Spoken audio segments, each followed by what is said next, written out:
I'm Grace. I'm 31 years old.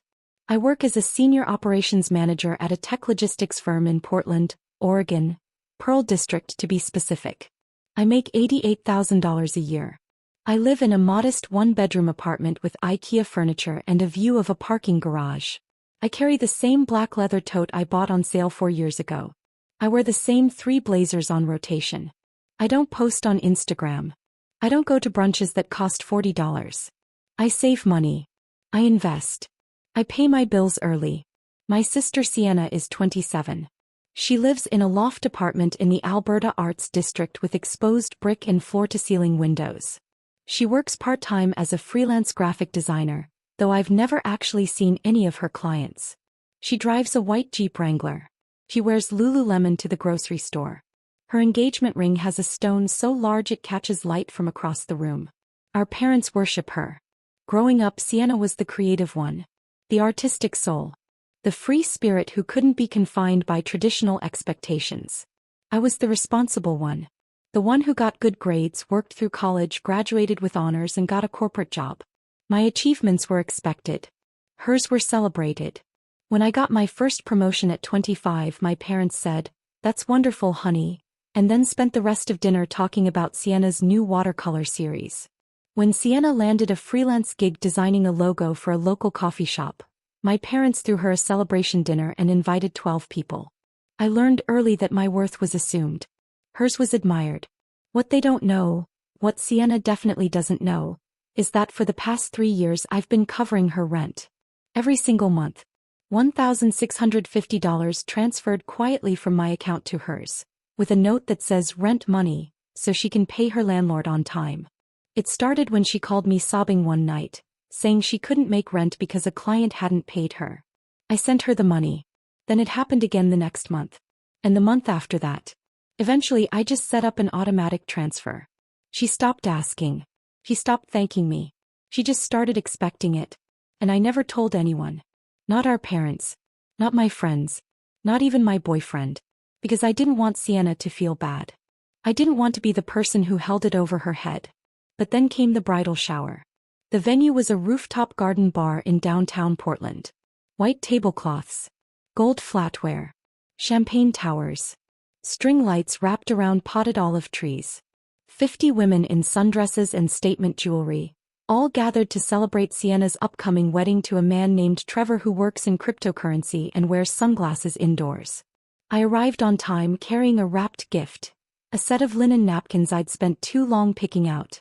I wore a navy dress I'd owned for 3 years. My purse was the same black tote I carry to work. Sienna was at the center of everything, glowing in a white off-the-shoulder dress, holding court like a queen. My mother stood beside her, beaming. My father hovered nearby with a champagne flute, looking proud. I found a seat at the edge of the group. Poured myself champagne.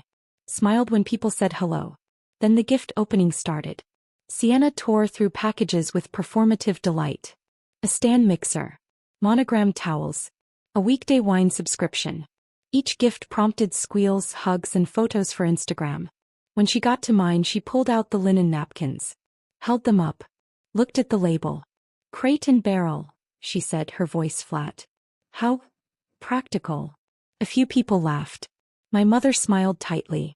Sienna set them aside and moved to the next gift, a Kate Spade purse from one of her bridesmaids. She gasped. Held it up.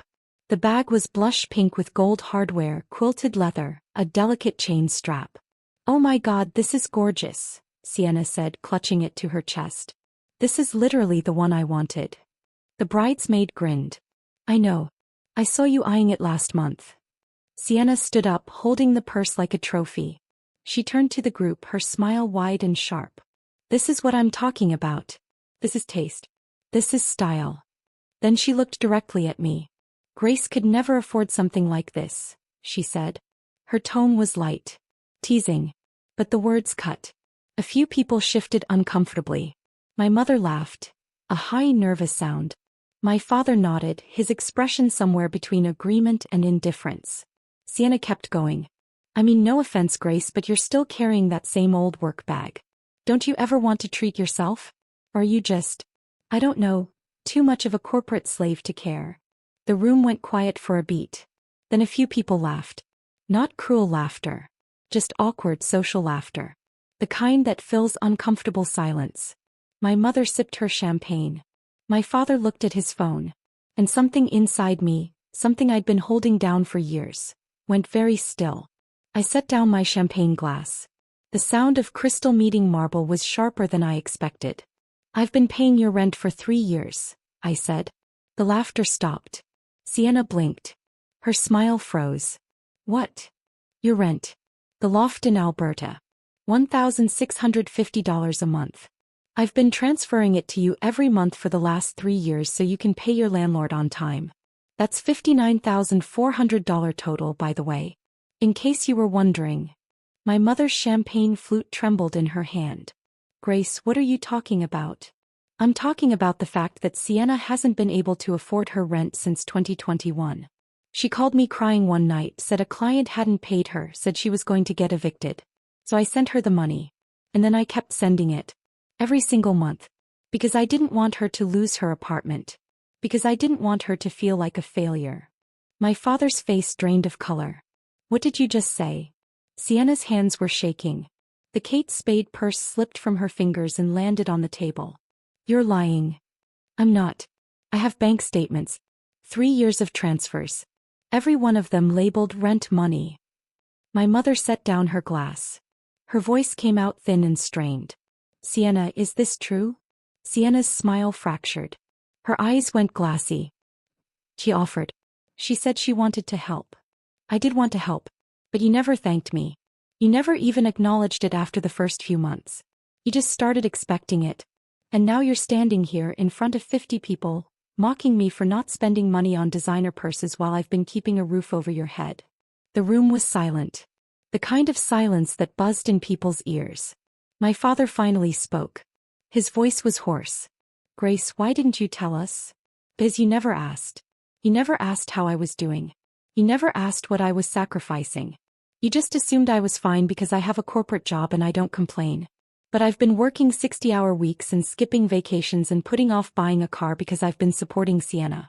And you didn't notice. Neither of you noticed. My mother's face crumpled. We didn't know. You didn't want to know.